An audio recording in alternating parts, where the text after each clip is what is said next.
Ooh.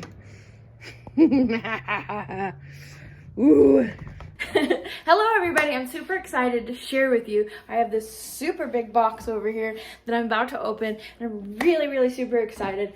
Probably some of you remember a few years ago, I was in LA in the arts district, and I was getting ready to go up and perform, and I pulled my guitar out of the case and I walked to the mic, and the whole headstock just popped right off. And everybody was freaking out and frantically trying to resolve the situation. I knew I couldn't afford to be stressed out about this. I knew that the world was not going to allow me to go without having a guitar. So I just walked right up to that microphone, took my guitar, and dropped it right on the ground. And anyway, the next day I posted a picture of my guitar on Facebook, and by the end of the day, I had 3 people offering to give me guitars. A wonderful woman by the name of Tammy L. Scott gave me this beautiful Yamaha that her dad used to play, used to be in a band, and it had toured all over, and you know, so that was great, and I immediately had a guitar. And then I got an offer from Chuck Johnson from the Humboldt Live Sessions, and he said, you know what, I've got a great guitar for you. If you come up here and pick it up, I'll get it all set up and ready for you. And at the same time, another friend from Humboldt County, Dylan Keel of Keel Craft Guitars, said, you know what, I'm learning to be a luthier, and I would really love if you would let me try to fix your guitar. And I said, sure, no problem. I already have a new guitar, so you can give it away or whatever when you're done, or use it to learn, and that's fine.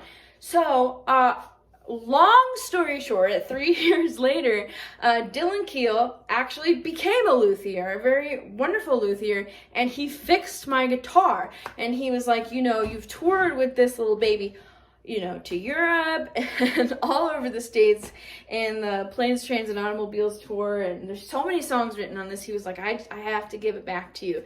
And I, you know, at this point, I was like, yeah, bring it back, send it back. So I got this huge package today. I'm super excited. I'm about to open this box that contains a friend of mine that I have not seen in over 3 years.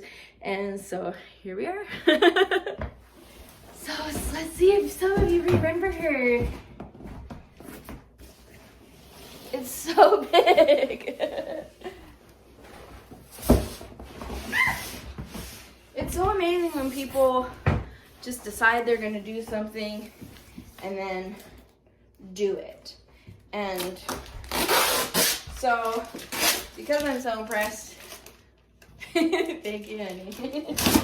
I really want to just make sure everybody gets to see it and see this whole thing. It's like it's that story where the son comes home after a long time being gone. Prodigal son. Prodigal son. This is my prodigal son. That's my guitar. We're about to celebrate. Woo! So it looks like he packed it real good. Made its way. Oh my gosh, I forgot it was in the case. Oh, I forgot about the case. Oh my gosh, it still has the duct tape on it. Oh, I have this one friend that every time I would tour through Seattle, he would duct tape this poor thing back together, because with all the traveling and touring that I did, it's been duct taped a lot. Oh my gosh. It's like all the old stickers from all the places that I've been, and people who fed me along the road. There's little restaurant stickers. There's some radio stations on here. Oh my gosh. And someone painted that on it. I don't even remember. That was so long ago. Oh my gosh.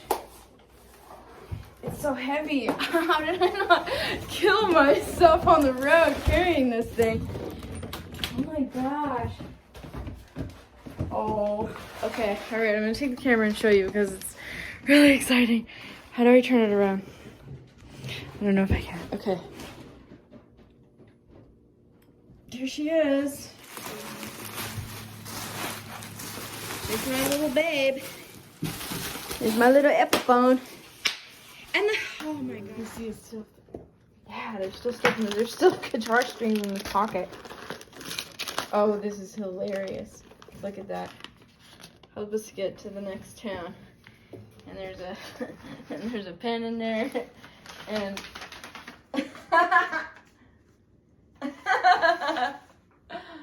little show flyer.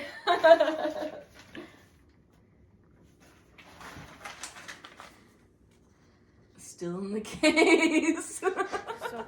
And the craziest part is, the reason why I even have this guitar, I don't know if I've told this story, but I was playing in some jazz club in the basement in some place in Portland, and someone came up to me at the show and said, "Your guitar sucks, and you sing great. You need a better guitar." And being the poor musician artist that I am, I said, "Well, go ahead and feel free to buy me one." And someone was standing nearby and said, "I think it's a great idea. I'll help you. I'll buy you a guitar." And then the guy who mentioned it says, "Well, actually, I work for Epiphone, and I have all these guitars. I can actually sell one wholesale to you." So I went with this other person that said they'd buy me a guitar to this guy's house, and he had like 6 or 7 guitars, and I got to play them all and got to pick them out, and this is the one I picked out. It was really beautiful. So like, here it is. And my life has been like that. I've never been the kind of musician who like went and bought a guitar. I've never bought a guitar before. It's always some crazy story that keeps me playing. Oh my gosh, I cannot believe it. Wow, look at that. Wow, you can't even barely tell. I don't know if you can see.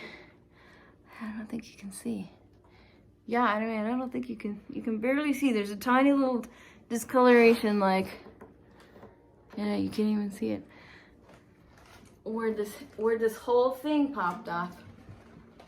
Oh, look here, look, you can see, like, right in here, it's like, you can just barely see that little bit of where it all just completely snapped.